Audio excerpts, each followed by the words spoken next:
the Midwest right now. One state with unexpected power to shape the presidential race. Indiana is turning out to be a very, very important place. This may be the last chance for anti-Trump forces to get a contested convention. The Hoosier state is going to have a powerful voice. Will the frontrunners emerge stronger or stumble? It's Indiana's choice. Tonight, in the Republican race. Do I look like a president? How handsome am I? Donald Trump declaring himself the presumptive nominee, dismissing his rivals as desperate in their attempts to take him down. How pathetic is it when they use collusion? How weak does this make them look? Ted Cruz putting his all into Indiana with a surprise running mate at his side and his bid to stop Trump on the line. That is the one thing that stands between us and plunging over the cliff. John Kasich standing down in this round, but refusing to give up the fight. I've decided to keep going. It's not always an easy road. In the Democratic race tonight.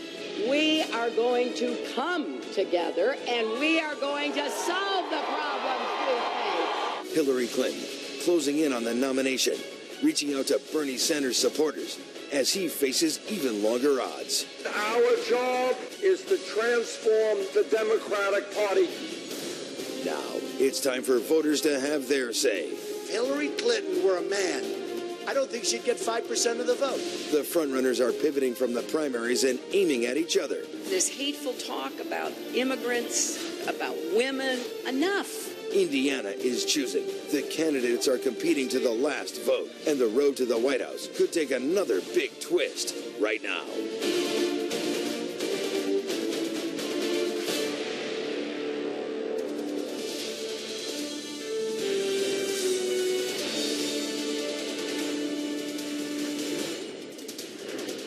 We want to welcome our viewers in the United States and around the world to a special edition of the Situation Room. I'm Wolf Blitzer in the CNN Election Center. The presidential candidates in both parties, they're standing by for results from tonight's very important Indiana primary. Polling places in the Eastern time zone in Indiana. They're closing right now. We expect the first votes very soon.